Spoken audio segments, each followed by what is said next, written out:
Oh dear, what is this? About take 6 or 7 or something? I don't know. Anyway, welcome, happy little ramblers, to Reese Rambles episode 44. And if you're watching on video, you'll no doubt have spotted that I just glanced over to the side there. Reason being that I have my monitor working, finally, thanks to the person in the comments. I think there were a couple of people in the end who just explained that I was doing it wrong. And indeed I was, but now it's working, so it's all good. And thank you very much. And you'll also no doubt have noticed, just before we move on to the predominantly audio offering that is Reese Rambles, you'll also no doubt have noticed the complete and utter mess in the background, because I am actually in the middle of recording a video. In fact, there's an exclusive spoiler there. You can see my brand new soldering mat. Come back into focus, thank you. Oh, I also had an issue with my camera where I was like, because I was, I don't really understand, because I had it set up to record in 4K, but to output over HDMI in 1080p or 4K or whichever way round it was. The autofocus wasn't working properly when I was capturing stuff over the HDMI output, like I do for these rambles. So maybe that's fixed now. I don't know. I guess we'll have to see. It kept focusing on the microphone instead of my face, but yeah, that seems better, doesn't it? Anyway, yes, so I'm in the middle of recording a video, and that relates to something that I'm doing this weekend. No spoilers, but hopefully that will be out on early access for my supporters at some point next week, and then a little bit later on for the general public. But it's going to be a good one. It's got quite an interesting story behind it. And I do like a video that tells a good story. You know, I don't like to just sort of fix stuff for the sake of fixing stuff. You know, I like to have a bit of a human connection there, and yeah, I think that's one of those top sort of pro YouTuber tips, isn't it? But anyway, speaking of personal connection, I have had some great feedback on last week's episode, and yeah, of course, the debate that has been on everyone's lips, everyone's hearts and minds for the past week, and that is the debate of pipes versus tubes, raging on in the comment section and indeed in my Discord server.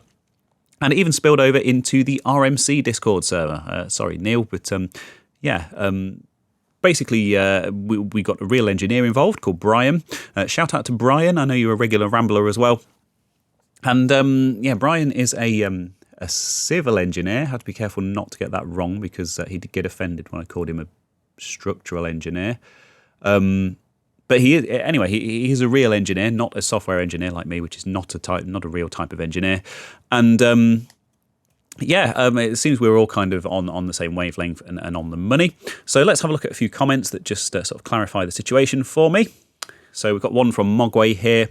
I need to comment on the question of the decade. Yes, question of the decade.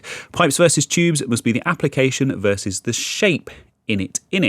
Emoji. And then we've got one from Chess74. A tube is any hollow section. A pipe is a tube for carrying liquids or gases.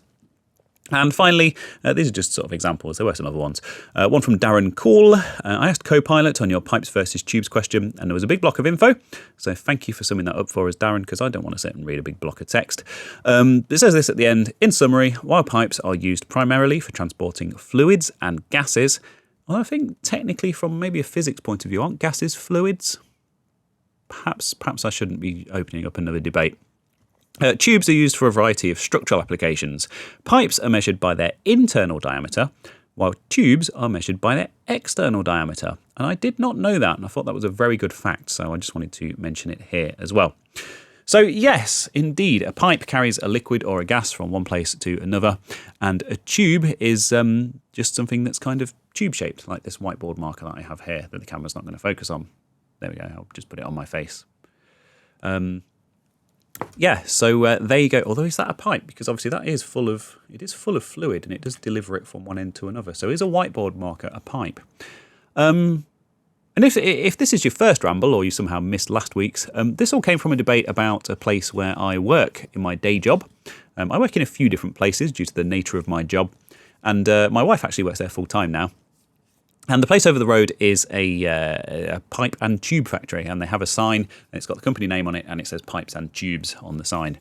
And yeah, in their yard, which is the word I couldn't think of last week when I was saying forecourt and whatever else. It's a yard.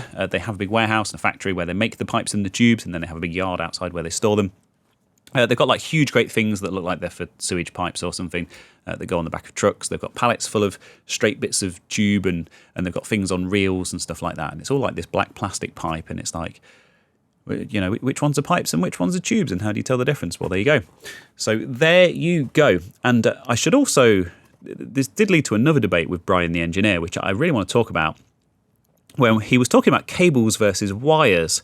And my understanding is that obviously a wire is like an individual strand of wire. I don't think I have any examples to hand. And then a cable is basically where you've got like multiple wires sort of bundled together in one sort of go. I think maybe that's another discussion that we need to have.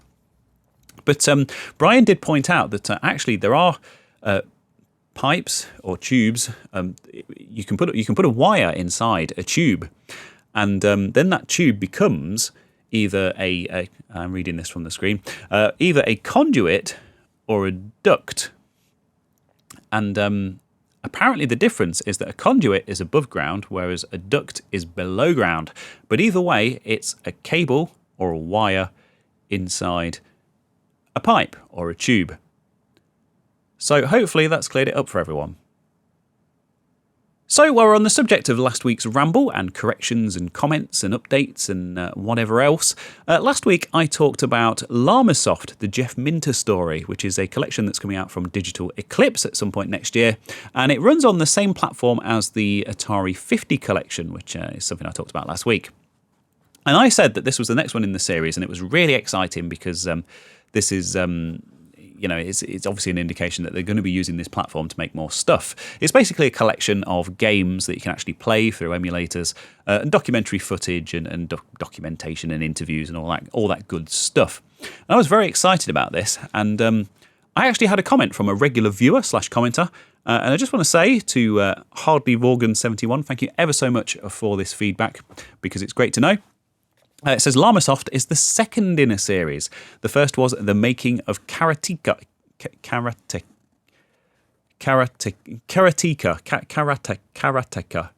going to be so many comments on this one.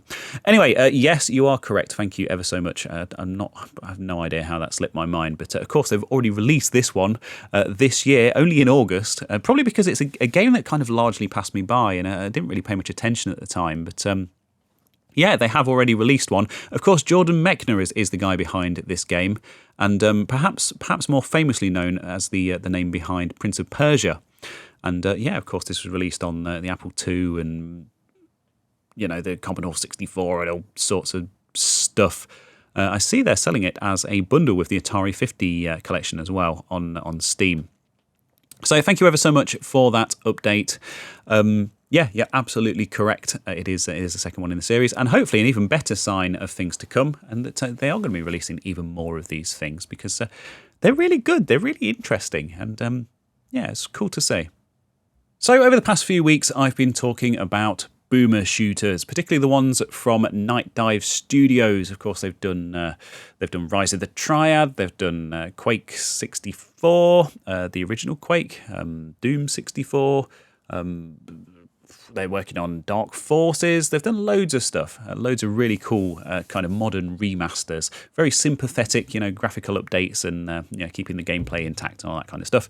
And I mentioned that they'd done Quake 2. In fact, I wanted them to really slow down on the releases, because I keep starting these things and never finishing them. But loved Quake 2 back in the day. As a kid, I loved Quake. It was a great game. But Quake 2, I think the sci-fi kind of story and setting kind of resonated a lot more with me than kind of the more sort of fantasy story of the original Quake. I think the gameplay of the original Quake was better, because it was kind of much faster paced, and I think the weapons were sort of generally a bit better. But Quake 2 as a game and as a package and as a story just had a lot more appeal to me, and it's actually a game that's kind of always had a kind of a special place in my heart, really. So I was very keen to play it. And I've really, really enjoyed it a lot. I played through the main campaign again for the first time in 20-odd years. Played through Quake 2 64 for the first time ever, which was very interesting. I should probably do a proper review on this, but yeah, Quake 2 64 was very interesting, because I was expecting something a bit weird and a bit different, like Doom 64, but actually it was kind of just more Quake 2. Smaller levels, but kind of working within the constraints of that system. It was quite interesting to see kind of how they did it, and yeah, completely different kind of story and different experience. And then there were the 2 expansion packs. There's the Reckoning and Ground Zero were the 2 expansion packs for Quake 2. And completed those. I got stuck on the final boss of Ground Zero called the Black Widow and just got really fed up with that. So I've got that save game to go back to at some point. But I was really keen to check out the new episode, which is called Call of the Machine. And of course, Machine Games were involved with this remaster. And they also did new episodes for the Quake remaster as well. And that was absolutely fantastic. It was so cool seeing how far they could kind of push the Quake engine. And so I've started playing through this. I've done like the first 3 missions. So like the missions, there's like a central hub area and you can go to these different areas and you can choose which kind of mission you want to go on. And then like each mission's kind of self-contained and takes, I don't know, like half an hour or an hour or so, whatever. It's a really cool way to sort of package everything up. Very similar to what they did with the original Quake. And these levels, I mean, if you're watching on video now, you'll be watching a YouTube video from somebody called Badin Q3, and this incidentally is the one that I played last night, and it is completely and utterly unhinged. Like this whole thing. Quake 2 was kind of known for being a bit slower paced than Quake, and I don't know, the way that kind of progresses and kind of builds up. You start off with your smaller weapons and you work your way up to the bigger weapons, and obviously same for kind of the enemies and stuff. I mean, some of these chapters, you'll have like some of the biggest enemies in the game will be like the first thing you'll encounter in the chapter. Or in the level. And like this one specifically that I was playing last night, you start the level, you walk around a corner and you pick up the BFG 10,000, which is like one of the most powerful weapons in the game. And then like hordes and hordes of like the lowest level enemies all come running out and start shooting at you. And the idea is that you just nuke all of them. And that kind of sets the scene for the rest of the chapter, because like I say, it's just mental. It's completely and utterly unhinged. But yeah, if you haven't played it, I can highly recommend it. If you're into your first-person shooters, particularly the retro ones, particularly like the boomer shooters and id Software games, Doom and Quake and all that kind of stuff. If you're a big fan of those, you do really need to play it, because it's a very different experience and it is a lot of fun. It's mental, It's like I used to be into like Doom mods and stuff, and I made some Doom levels and things when I was a bit younger, and some of those kind of Doom modders would just like they'd make like big arenas and just like fill them with enemies and just give you like all the most powerful weapons. And the idea was to just charge through and just like, it was complete and utter carnage. And not really within the spirit of the original game so much, but a lot of fun to play. And this is very much in the spirit of that. And it's great. And it's some of the areas and stuff in some of these levels are just, they're so graphically impressive. Like to see what they've done with the with the Quake 2 engine, compared to what was kind of done with it back in the day, it's really, really impressive to see. So, if you haven't played the Quake 2 remaster and you have been pondering it, obviously the original campaign has stood the test of time. I think, anyway, as a big fan of the game. The 2 expansions, which I never actually played back in the day, are good. They're interesting. They're very different. I think I preferred Ground Zero to the other one, but I think they're both good and quite sort of unique takes. Ground Zero had some really interesting weapons, and I'm hoping some of those will come up again in this the Call of the Machine. But that's what I've mostly been playing this week. I've also been on the Mister, also getting the DOS side of things set up, the A0486 core on there, so I can do some PC gaming. I keep talking about doing some streaming at some point. I'm probably going to be using the Mister to do that just because it's easier. Whether that'll be from here or from home, I'm not quite sure yet. But Quake 2, more Quake 2, and hopefully not that far off completing the entire thing. Although, I'm going to have to go back and actually fight the Black Widow at some point to 100% that game. But I'll deal with that when it comes to it. So this next story comes to me from Steve Fulton from Into the Vertical Blank podcast. Of course, fantastic podcast all about all things Atari. Well worth checking out, and I will link that. And this was actually on Twitter, although I'm sure I saw it on Twitter, although it may have been one of the various other platforms I'm on, like Mastodon or Blue Sky or whatever. There's too many of them nowadays. But just kind of announcing to the world that the Little Green Desktop is back. Now, if that's a name that you're not familiar with, it was an Atari ST kind of fan site back in the day, like 20 years ago. And it did kind of become a bit defunct and a bit unmaintained at one point, and then it did disappear. But now it's back. Now, brace your eyes if you're not an Atari ST fan and you're not used to this particular shade of green. This is one of those times when being an audio listener is definitely the premium experience. But here it is, the little green desktop, or indeed the very large green desktop, in modern resolution terms. And the thing about this site is it was kind of the place that we always used to go back in the day to look up Atari ST games and that kind of thing. Obviously, there's Atari Mania now, which I think is kind of the better known one. But it's just got such a huge database of games for the Atari ST. And you go through it, it's got all the information. I don't know if they have downloads nowadays. I'm sure they used to have downloads at some point.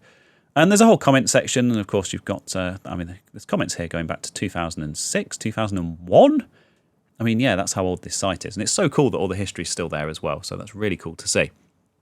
But yeah, the little green desktop is back. Atari.st, of course, the greatest URL of all time. And it's not just about the games, of course. There's loads of other information on here about Atari-related stuff. It's always a fun site to kind of go through and browse. We've got an ST format here from 1989, which we reviewed the following 19 games.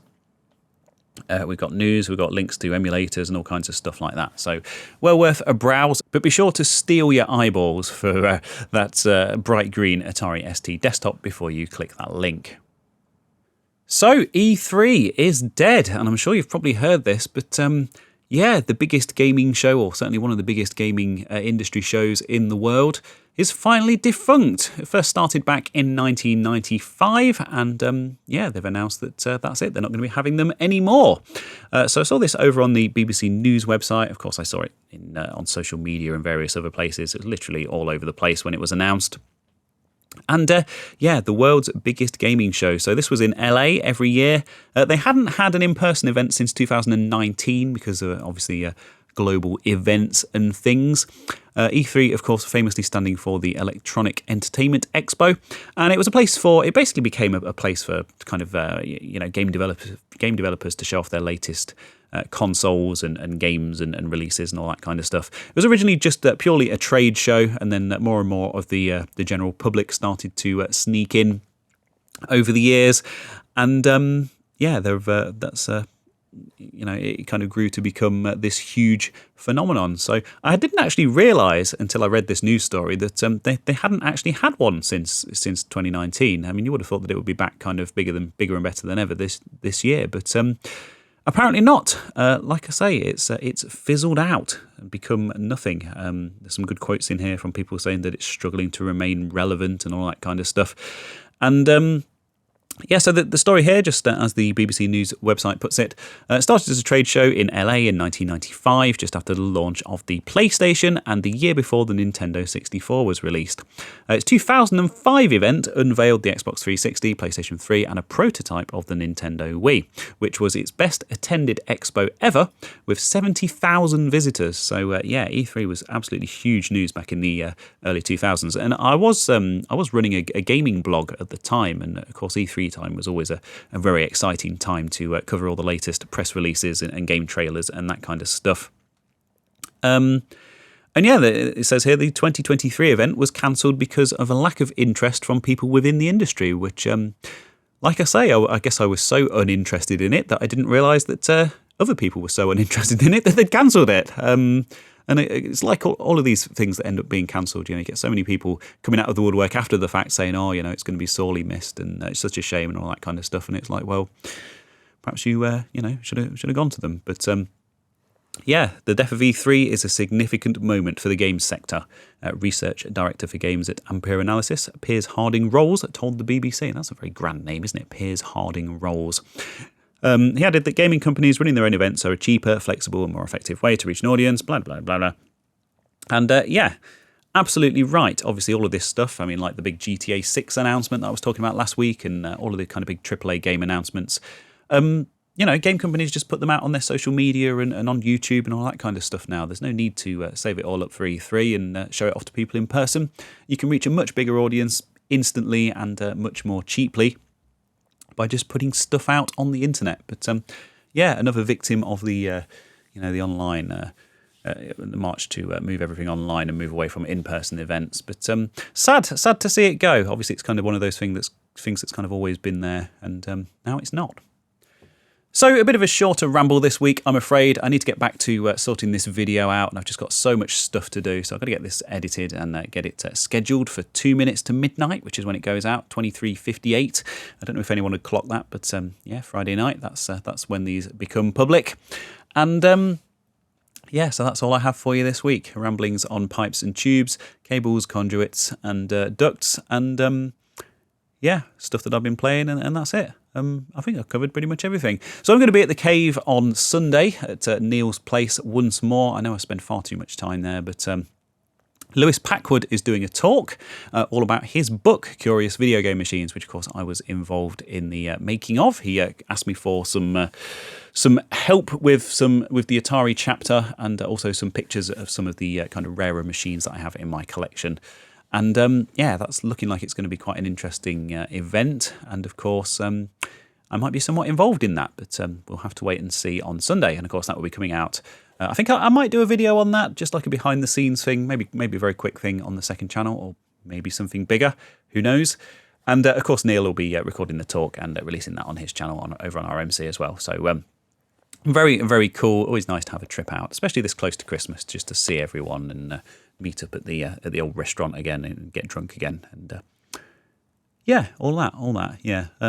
Okay, so yeah, once more, this one's going to be a bit like E3, and it's just going to fizzle out, but that's the way it goes sometimes. So thank you ever so much for your listenership and your viewership, and I will see you. I'll see you when I see you.